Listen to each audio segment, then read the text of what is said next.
What is up, YouTube? Welcome to Panfro Games, and we have so much news and some leaks to talk about for Pokemon Scarlet and Violet. We have information about Terrestrialize, which is really exciting. We have information about the Gym Order, Titan Order, and Team Star Order, and much, much more. And of course, guys, if you're new to the channel, please subscribe and like the video. I really appreciate it. Starting off with a new look at Wiglet's evolution, and honestly, it does look very real to me. When I first saw this image, I was like, okay, this is sort of what I imagine Wiglet's evolution is going to look like. You know, it's going to be like Wug Trio, 3 of them.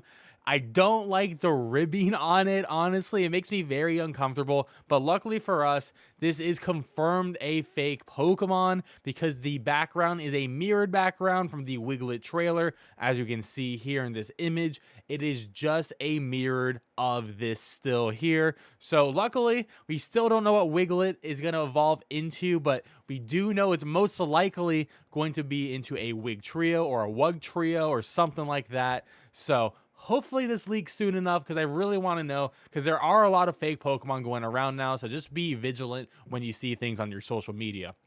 And we actually get confirmation that Mimikyu and Decidueye are coming to Scarlet and Violet. So Philly Beats is a YouTuber, and he went to the preview event and he asked Nintendo reps directly if Mimikyu and Decidueye are coming to the game, and he's got the answer yes. They're both going to be coming in. So probably Mimikyu is going to be catchable in the game. I assume maybe day one you could transfer a Decidueye over from Pokemon Home because, you know, Pokemon Legends Arceus, Decidueye was one of the starters there. So I wouldn't be surprised if you were able to pull over like a Rowlet or a Dartrix or a Decidueye day one from home. Wouldn't be surprised if they're not catchable in game, and probably become catchable when the DLC comes out, when they add more starter Pokemon. There was also some fun information from the previews that I didn't cover, but I think these are pretty fun features. So when you're in battle, nearby Pokemon will sometimes spectate your battle and react, which is really cool. And apparently there was a Farigiraf that reacted to sudden rainfall by suddenly running around. So they're going to react to the trainer, they're going to react to weather effects, and probably other Pokemon too. So it's going to make the world feel more alive and less stale. I personally felt Legends Arceus felt really static as a world, so this is going to make it feel more dynamic, and I'm really excited for that. There's only one loading zone in the entire game, which is Mesagoza, which is where the Academy is located. So the Grape or the Orange Academies, Scarlet Violet Academies, are going to be located. So that's really cool. So only one loading zone in the game. I'm a big fan of that. And you're actually able to crouch and slide in this game. So when you're running, you want to hit crouch, and then you can slide. So this is going to make movement faster if you're like going down a big hill. And it seems like you probably could take damage if you take a big enough fall, like in Pokemon Legends Arceus. So that's pretty cool. And we have even more information from the Nintendo reps here, from the GVG official. So apparently, auto battling Pokemon do not hold back on shinies. So this was my personal big fear, that shiny Pokemon will get killed in auto battle, and it is confirmed. Yes, if you see a shiny Pokemon appear and you have auto battling on, that Pokemon's dead, because the moment that thing appears, it's done. Your Pokemon's going to destroy it. So yeah, auto battling is probably going to have a lot of shiny fails, which is really funny.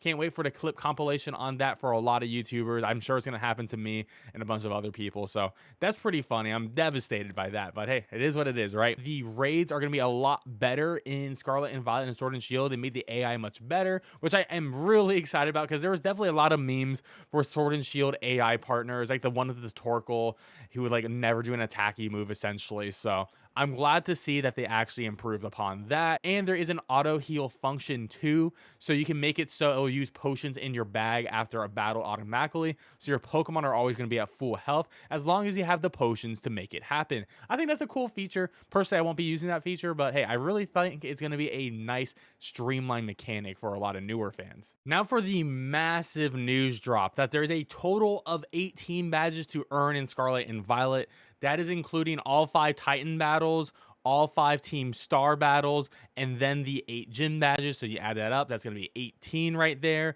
And we also know about the TERA buffs. So what we speculated was correct. Terrestrializing is going to give you a stab bump from 1.5 to 2x if you terrestrialize into the same type. So let's say Magnemite terrestrializes into an electric type. Now you're an electric type, you get a double stab on electric. That's going to be massive. But if you change type, you still keep the original stab here too. So in this Magnemite example I made, so your steel typing, even though you're not a steel type anymore because you terrestrialize into electric type, you still keep the stab of that steel typing, which is 1.5. That is massive. So if a Pokemon has 2 types already, you can potentially have 3 stab types. So dual types got a massive buff with this. And if we look at the example here with Charizard, right? So if Charizard, see fire and flying, and then you add water to it, terrestrialize into a water type, you know, the water typing damage is going to have stab, which is 1.5. Fire and flying are still going to have that 1.5 stab, even though you're not a fire or a flying type anymore. You are a water type now, but you still get that stab, which is phenomenal. And then looking at the Charizard again, as you can see, if you terrestrialize into a fire type, 1.5 into 2 times stab. And you still get that 1.5 on flying. So this is going to be massive. Certain Pokemon are going to love this, especially Pokemon with a 4 times weakness are got a huge buff, considering that they're going to be able to dodge what's going to pretty much immediately kill them. Like Charizard, you know, dies to rock moves. Tyranitar dies to fighting moves. Now you can switch that type, especially Tyranitar become a ghost type, but you still got that rock and that dark typing stab. That's going to be crazy. So I'm really excited for the meta for terrestrializing. It's going to be really fun. VGC is going to be absolute buffoonery, and I cannot wait to be part of it. And even singles battles. This is going to be pretty huge for singles battles too. It's going to allow a lot more Pokemon to be viable as well. And Riddler Coup also confirms that this is correct. This was the original hint from March. Big thing about this gen is triple stab. That is the biggest thing about Gen 9. And then there's the move Terablast, which you've heard about already, but we didn't know the base power before. Terablast is now an 80 base power move, which is massive. And it also has the other effect that it uses your higher attack stack. So it's better than Hidden Power. Hidden Power, you know, you couldn't choose what type your Hidden Power was. It was based on like your EV, IV combination, right?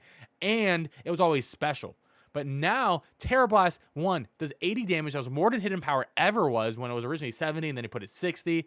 80 is huge, and this can be physical or special, which is massive. Also, Terablast is normally a normal type move, so normal type Pokemon sort of get a buff because they get a free 80 base power move, and if they want to terrestrialize, then they can switch that type of that Terablast move to whatever they terrestrialize to as well. Always have stab on Terablast, so someone like Dunsparce is gonna be loving something like Terablast because you can always have Terablast on that Pokemon and it'll always be usable whether you decide to terrestrialize or not. And now we have a huge leak from Riddler Coup. Riddler Coup leaks the gym order, the Titan order, and the Team Star order based on progression and levels. And the first gym is Bug, then Grass, Electric, Water, Ghost, Ice. Then Normal's the 7th gym, which I thought is pretty crazy. So I'm really hyped to see what normal type Pokemon. I assume Farigiraf and probably the Dunsparce evolution. And then Psychic is the last one. So that's pretty cool. And then for Team Star, we got Fire, Dark, Poison, Fighting, and Fairy. So I don't know if that includes the fight against Team Star's boss. I probably does not, to be fair, considering like this list doesn't even have the Elite Four to champions. So I don't think that, I think that's a special case. And then the Titans is Rock, Steel, Flying, Ground, and Dragon. This is really interesting because like Rock, Steel, Flying, we knew that order already. Like that's fine. But the fact that Ground isn't last, because we know Ground is going to be the Donphans. The Paradox Donphans for Scarlet and Violet. There's 2 of them. So you're going to have a version exclusive that you can catch in your game, right? But the fact that Dragon is past the Donphans is crazy. So this Dragon must be crazy good. It is water and dragon type. It is the Sushi Dragon. Very interested in seeing that fight. And the fact that the game is saying it's going to be a harder fight than Donphan, really hyped to see what it is. And I do wonder when we actually get to catch the Paradox Pokemon, considering we get to fight the Paradox Donphan. Maybe it's like a story moment. It will lead up into the Paradoxes, but we'll have to wait and see. If I'm super excited on that. And the last big piece of news here is, according to Philly Beats, they got a card, right? So this card has been going around the media October 25th, 2022. And apparently new Pokemon info is on the 25th of October. And you can't trust this fully unless Philly shows the back of the card saying this. But that is what the back of the card says. New Pokemon information on October 25th. So take it with a grain of salt. But I have seen this card go out to many Pokemon content creators and for media outlets as well. So we're just gonna have to wait and see. But to next Tuesday, we could be getting a new trailer, and maybe it'll have something to do with a ghost type because we see a Gengar here. So maybe we'll see a new ghost type Pokemon for Scarlet and Violet, and there's actually plenty for them to pick from. I hope we get to see the Tumbleweed at the very least. So I'm super excited. Tons of news coming. The game is coming out in like 3 weeks now, and that data mine is right around the corner. So stay tuned to Panfro Games for all that information and for guides and Let's Plays when that game comes out. And of course, guys, if you're new to the channel, please subscribe, like the video. I really appreciate it, and I'll catch you guys next time. Peace out, and have a good one.